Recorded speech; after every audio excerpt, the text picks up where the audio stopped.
नागेश्वर ज्योतिर्लिंगा। हर हर महादेव, हर हर महादेव। द्वारकाधीश मंदिर से 17 किलोमीटर की दूरी पर है। पहुंचने वाले नागेश्वर ज्योतिर्लिंग। कैसा लग रहा है? अपने झूलते झुलाते जा रहे हैं। पहुंच गए नागेश्वर ज्योतिर्लिंग। हर हर महादेव, हर हर महादेव। यहाँ पर पार्क कर लिए। अब जाते हैं मंदिर में दर्शन के लिए। नागेश्वर ज्योतिर्लिंग टेम्पल 25 मीटर ऊंची है विशाल शिव मूर्ति। चलते हैं मंदिर प्रांगण की तरफ। यहाँ पर जूते चप्पल जमा होंगे, यहाँ से करेंगे एंट्री। हर हर महादेव।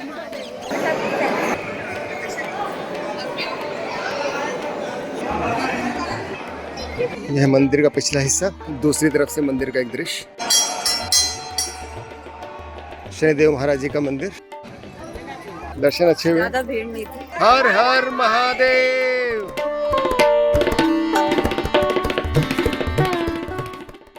अगर आप इस वीडियो तक डायरेक्टली पहुंचे हैं तो आपको ब्रीफ कर देते हैं कि हम हैं इंडिया झाको फैमिली और इस बार हम निकले हैं 10 दिन के लंबे रोड ट्रिप पर, जहां हमने अपने होम टाउन दिल्ली से 19 दिसंबर को कोटा, 20 दिसंबर को कोटा से अहमदाबाद और 22 दिसंबर को अहमदाबाद से द्वारका तक का सफर तय किया है। इस टूर सीरीज का यह 4th एपिसोड है। पिछले एपिसोड्स के लिंक्स नीचे डिस्क्रिप्शन बॉक्स और इस वीडियो के अंत में दिए हुए हैं। बने रहिए हमारे साथ। तो लंच करने के बाद थोड़ा सा रेस्ट किया और अब हो गई शाम के 5 बज रहे। अब हम जा रहे हैं सीधा नागेश्वर ज्योतिर्लिंगा। हर हर महादेव, हर हर महादेव। हाँ, तो ये द्वारका है भैया। गाय तो होंगी यहाँ पे, गाय ही गाय है। सब गायों ने हमारा रास्ता रोक लिया है, जैसे कि हमसे मिलने आ रहे हो। तो अभी होटल से निकल गए नागेश्वर ज्योतिर्लिंग के दर्शन करने के लिए। नागेश्वर ज्योतिर्लिंग द्वारकाधीश मंदिर से 17 किलोमीटर की दूरी पर है। Only 30 minutes drive from Dwarkadhish temple. यहाँ का रूट थोड़ा सा संकरा है। 15 मिनट की ड्राइव हो चुकी है, 15 मिनट और लगेंगे, बस थोड़ा सा ड्राइव और है। पहुंचने वाले नागेश्वर ज्योतिर्लिंग। वहां दर्शन करने के बाद फिर हम जाएंगे बेट द्वारका। तो यहाँ सिंगल रूट ही है, तो अप एंड डाउन होता है। रास्ता थोड़ा सा रफ है, ये कहीं कहीं पर टूटा हुआ है, स्लो ड्राइव हो पा रही है। तो यहाँ के गाँव कैसा लग रहा है? अपने झूलते झुलाते जा रहे हैं। रास्ते रफ है थोड़ा सा। जैसी गाड़ी में बैठ रहे हैं सब शांत हो जा रहे हैं, जैसे कि अभी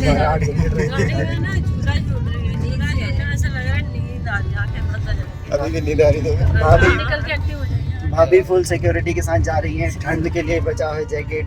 यहाँ थोड़ी ठंड है भी, अहमदाबाद के मुकाबले यहाँ थोड़ा सा ठंड है, तो मैंने भी हाफ जैकेट डाल ली है। शिव जी के दर्शन हो गए सामने नागेश्वर ज्योतिर्लिंग। पहुंच गए नागेश्वर ज्योतिर्लिंग। सामने मूर्ति नजर आ रही है, देखो, दिख रहे हैं शिव जी।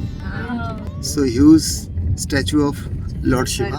हर हर महादेव, हर हर महादेव, हर हर महादेव, हर हर महादेव। थोड़ा सा आगे लगाते हैं। पार्किंग तो यही है, हाँ यही है। पार्किंग यही लगा दो गाड़ी। यहाँ पर पार्क कर लिए। अब जाते हैं मंदिर में दर्शन के लिए। चले मंदिर।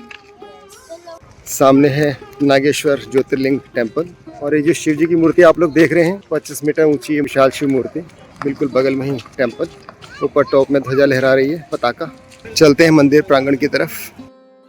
हिंदू धर्म में भगवान शिव के 12 ज्योतिर्लिंग सर्वोच्च माने गए हैं।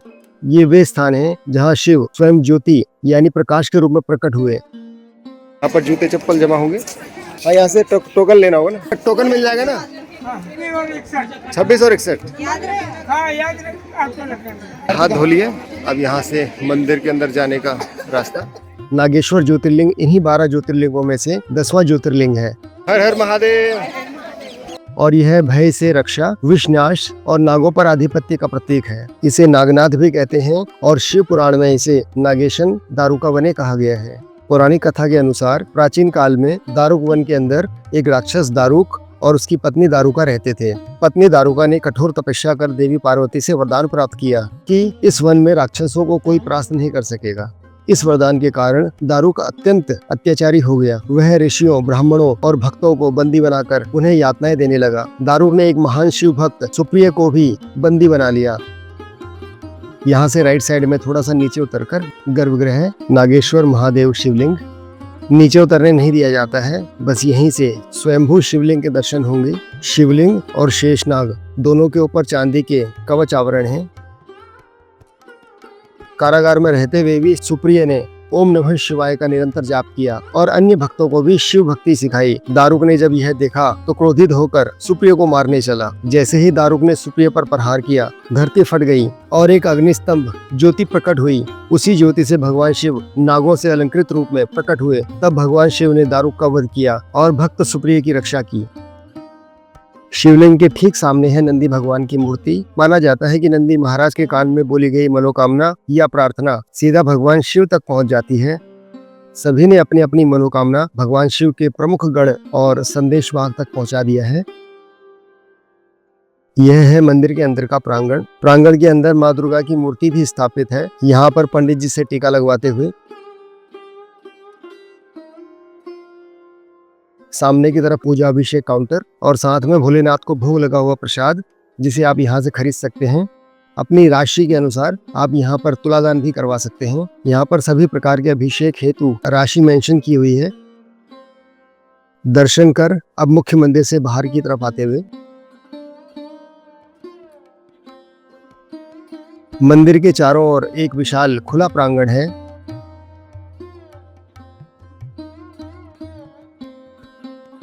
यहाँ से पीछे की तरफ तालाब, जिसमें बहुत सारी मछलियां हैं, जिनको आप बाहर दुकान से आटे की गोलियां लेकर खिला सकते हैं। फिशेस हैं बहुत सारी। भगवान शिव ने यहाँ स्वयं को ज्योतिर्लिंग के रूप में स्थापित किया और कहा, जो भी सच्चे भाव से इसकी पूजा करेगा उसे भय, विष, काल और सर्पदोष से मुक्ति मिलेगी।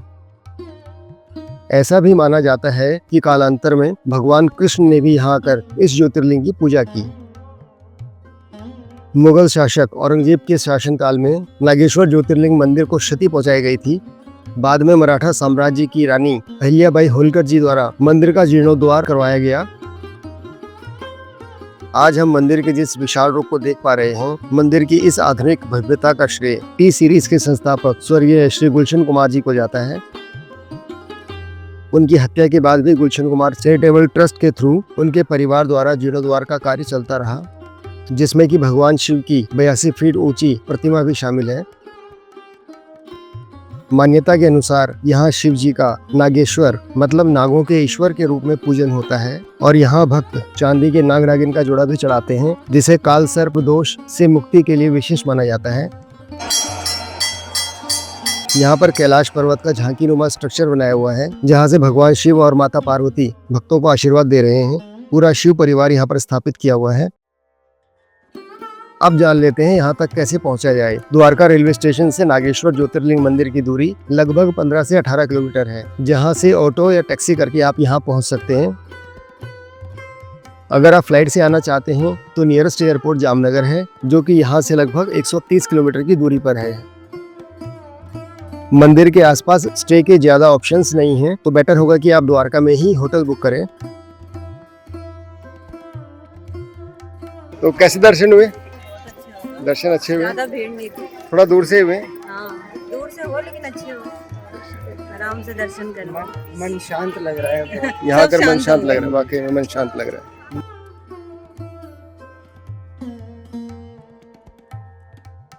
हर हर महादेव। विशाल शिव मूर्ति के साथ फोटो सेशन करवाकर अब चलते हैं बाहर की तरफ। और इस प्रकार हमारे नागेश्वर ज्योतिर्लिंग धाम के दर्शन पूर्ण हुए। शाम हो गई है, मंदिर की लाइटिंग ऑन कर दी गई है। श्रद्धालु यहाँ पर गौग्रास भी दान करते हैं। उसी का इंतजार करते हुए यहाँ पर सारी गाय। तो अच्छे से दर्शन कर लिए हम लोगों ने नागेश्वर ज्योतिर्लिंग के। इसके बाद हम चलते हैं अगले धाम बेट द्वारका और वहाँ मिलते हैं आपसे। ज्योतिर्लिंग के दर्शन करने के बाद वापस जा रहे हैं। यहाँ अंधेरा हो गया, स्ट्रीट लाइट नहीं है, सेम रोड है वापसी के लिए। जाना तो हमको बेट द्वारका था, बट बेट द्वारका का टाइमिंग 6 बजे के बाद मंदिर क्लोज हो जाता है, तो अभी वहाँ जा नहीं सकते, ऑलरेडी बहुत लेट हो चुकी है। तो हम वापस जा रहे हैं द्वारकाधीश मंदिर की तरफ। पास में ही है रुक्मणी मंदिर, वहाँ दर्शन करेंगे। बस थोड़ी दूरी में रह गया है रुक्मणी टेम्पल। सामने आ गया रुक्मणी टेम्पल। पहुँच गए रुक्मणी टेम्पल, पार्किंग यहीं कर लो। पहुँच गए रुक्मणी टेम्पल, अब करेंगे दर्शन। आपको दर्शन कराते हैं साथ में। रुक्मणी माता का मंदिर द्वारकाधीश मंदिर से लगभग 2 किलोमीटर की दूरी पर है। इन दोनों मंदिरों का स्थान अलग अलग होने के पीछे का रहस्य इस पौराणिक मान्यता से पता चलता है। कहते हैं कि जब भगवान कृष्ण द्वारका नगरी बसाने के बाद ऋषि दुर्वासा के पास भोज का आमंत्रण देने पहुंचे और उनसे कहा कि आप द्वारका में आकर हमें अनुग्रहित करें। उस समय ऋषि दुर्वासा का आश्रम पिंडारा में, जो कि द्वारका से लगभग 20-25 किलोमीटर की दूरी पर था। तब ऋषि दुर्वासा ने शर्त रखी कि वे रथ पर तभी बैठेंगे जब उसे कोई जानवर नहीं बल्कि स्वयं भगवान कृष्ण और माता रुक्मणी खींचेंगी। ऋषि दुर्वासा की बात मान ली गई और दोनों ने रथ को खींचना आरंभ कर दिया। कुछ दूर तक रथ खींचते खींचते माता रुक्मणी के पैर में छाले पड़ गए और कंठ भी सूखने लगा। तब वे श्री कृष्ण से बोली कि प्यास के मारे एक कदम भी चलना मुश्किल हो रहा है। तब भगवान श्री कृष्ण ने अपने दाहिने पैर के अंगूठे से भूमि को दबाकर गंगा जल प्रकट किया। माता रुक्मणी ने ऋषि दुर्वासा से बिना पूछे कि आप भी जल ग्रहण कीजिए, फटाफट जल पीकर अपनी प्यास बुझाई। इस बात से क्रोधित हो ऋषि दुर्वासा ने माता रुक्मणी को श्राप दिया कि आप चाहे कृष्ण से कितना भी प्रेम करती हो, पर आपका स्थान द्वारका से दूर ही होगा। और एक श्राप भगवान श्री कृष्ण को भी दिया कि भले ही आपकी नगरी स्वर्ण की है, पर आपकी नगरी का जल कभी भी मीठा नहीं होगा। इस श्राप के चलते आज भी द्वारका नगरी में जल खारा है। माना जाता है कि 12 वर्षों तक भगवान श्री कृष्ण और माता रुक्मणी का वियोग रहा। द्वारका से लगभग 2 किलोमीटर की दूरी पर माता रुक्मणी का मंदिर इस बात का प्रत्यक्ष प्रमाण है। इसी पौराणिक कथा के वचनों के अनुसार आज भी इस मंदिर में प्रसाद के रूप में भक्तों को मीठा जल पिलाया जाता है। यहाँ पर पूर्वजों की आत्मा की शांति के लिए जल तर्पण की व्यवस्था भी है। इसके लिए आप मंदिर के संचालकों या पंडित जी से संपर्क कर सकते हैं। मंदिर की रूपरेखा नागर शैली में है, परंतु इस मंदिर के निर्माण काल और किसने बनाया इसकी कोई सटीक जानकारी उपलब्ध नहीं है। कुछ इतिहासकारों का मानना है कि इस मंदिर का निर्माण 12वीं से 13वीं शताब्दी के आसपास स्थानीय शासकों द्वारा करवाया गया। मंदिर की बाहरी दीवारों पर गंधर्वों, देवताओं, हाथियों और मनुष्यों की सुंदर नक्काशी की हुई है। गर्भगृह में माता रुक्मणी की प्रतिमा स्थापित है। वीडियोग्राफी और फोटोग्राफी वर्जित है। दर्शन कैसे हुए? दर्शन तो बहुत अच्छे हुए, लेकिन थोड़ा भीड़ थी, लेकिन अच्छे खुले दर्शन हुए। दर्शन सही से हो गए? हाँ, सही से हुए। थोड़ा रश था। दर्शन अच्छे से हो गए? आपके दर्शन अच्छे से हो गए? रश तो है, रश तो है, काफी लोग आए हुए हैं। तो हम लोगों ने दर्शन कर लिए हैं। सौभाग्य की बात है कि हमारे दर्शन हो गए हैं, क्योंकि थोड़ी देर में द्वार बंद होने वाले हैं और हमारे ऊपर बड़ी कृपा रही। अदरवाइज हमें कल दोबारा आना पड़ता है यहाँ पर। आज का दिन सिद्ध हुआ। राधे राधे। जय श्री कृष्णा। रुक्मणी माता की जय। वीडियो को पूरा देखने के लिए आपका आभार। मिलते हैं इसी सीरीज के अगले एपिसोड में। Take care, bye bye.